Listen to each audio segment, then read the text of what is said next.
Hey guys, guess what we're going to be doing today? We're going to be reading the last 2 chapters of LarryBoy and the Emperor of Envy. So let's do this!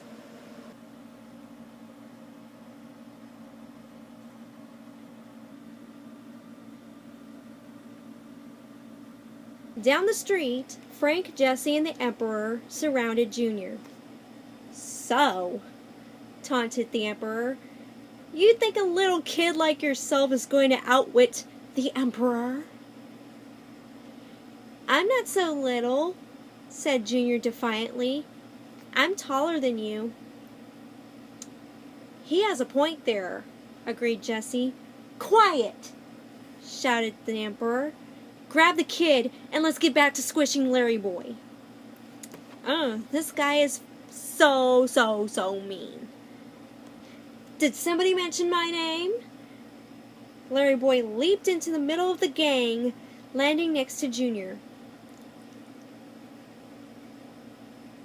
How'd you escape from the vise? Asked Frank. Never mind that, said the Emperor. It won't take much to make him weak again. Oh, yeah? Said LarryBoy. Yeah, the cherry tomato responded. Think for a moment, LarryBoy. Wouldn't you like to have a nice shield? Sure, who wouldn't, said the superhero. But I am pretty happy with the stuff I do have, like these nifty super section ears. Yeah, but other heroes can fly. Wouldn't you like to be able to fly? Oh my gosh, the Emperor is so persistent. That would be fun, but you know what?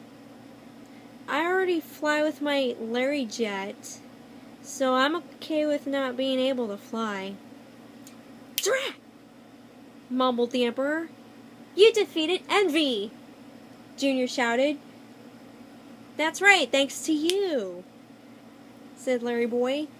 But you haven't defeated me yet, cried the Emperor. Army, attack! But Emperor, Jesse whined, he isn't weak anymore. I've got an idea, said Frank. What? Asked Jesse. Run! Frank and Jesse ran down the street. LarryBoy aimed an ear, his super section ear, towards them and pop! One of his super section ears flew down the street. The plunger zoomed past the 2 potatoes and landed on a billboard advertising Mr. Slushy.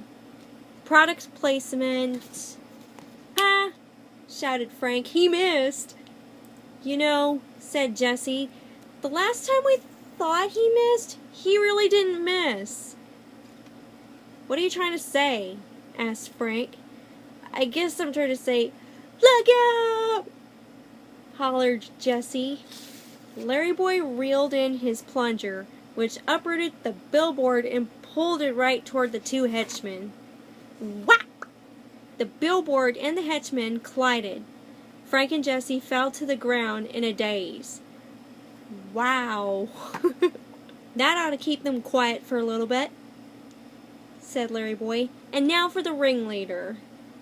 I still have an ace up my sleeve, said the Emperor. Ha! Crowed LarryBoy. You don't even have sleeves.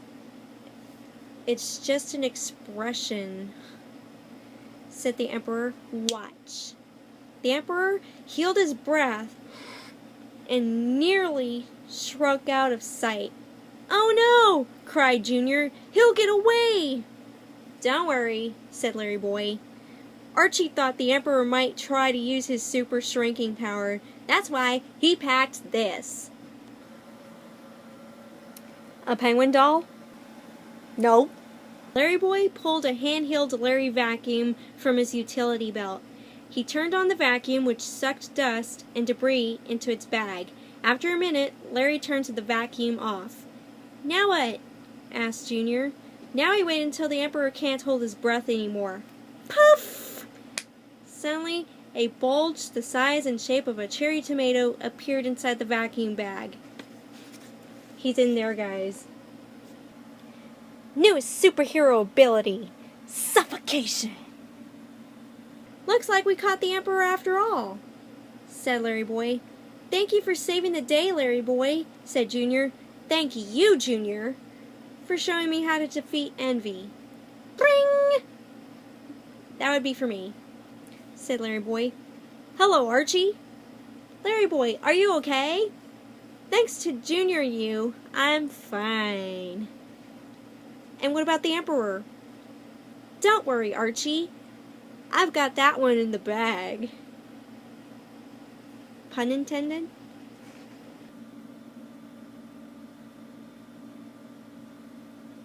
I don't know how to pronounce this word, but I'm gonna keep going anyway. A really huge, super gigantic, massively Garganian carjack, that's new, was placed in the doorway of the Bank of Bumleyburg. Sorry, got a little tongue-tied. Several citizens were working the lever, returning the height of the building to its normal size. Chief Crosswell, Junior and LarryBoy watched from down the street. Soon all the buildings will be back in their normal sizes, said the chief, and all of Bumleyburg's citizens have been examined by the doctor. All traces of the envy formula are gone. That is good news, said LarryBoy. We sure learned a good lesson today, didn't we? Asked Junior. That's right, said LarryBoy. Don't mess with LarryBoy. Oh, I was thinking of a different lesson, said Junior. I know just what you're thinking, said LarryBoy. Free slushies aren't all they're cracked up to be. That isn't it either, said Junior. Don't throw a shield in a classroom, suggested LarryBoy. That's good advice, said Junior, but still, it's not what I was thinking. What is the big thing we learned in this adventure? Yeah, Veronica, what did we learn in this adventure? The prison cots are lumpy. I was thinking more along the lines of being content with what we have, sighed Junior. Right, that too, agreed the superhero. Well, I must be off. LarryBoy hopped into his waiting Larrymobile. He fired up the engine and drove down the street. Chief Crosswell and Junior waved. How can they wave if they don't have any hands? As LarryBoy came to a stop at the traffic light, a hot rod painted with yellow and red flames pulled up alongside him. The light changed, and the hot rod took off. Boy, it sure would be nice to have a car like that, LarryBoy said to himself. But then again, the car I've got isn't too bad. LarryBoy laughed as he pushed a special button on his dashboard. Suddenly, wings popped out of the side of the Larrymobile. The car lifted up into the air, and LarryBoy zoomed off into the sky, as proven in this last illustration. So yeah, we did it. We finished the book. I hope you enjoyed the reading. Now that we're done with book 1, we're going to be reading next book 2, which is, what's it called? The Awful Earwax Attack. Yeah, that one. I'm pretty sure it's that one. Oh, and another thing, FNAF 4 iOS version, I know you're out there. Please, please, please be at the App Store already. And on that note, be sure to like, comment, and subscribe if you want more content, if you want me to do more readings, react videos, all that good stuff. And yeah, see you guys next time.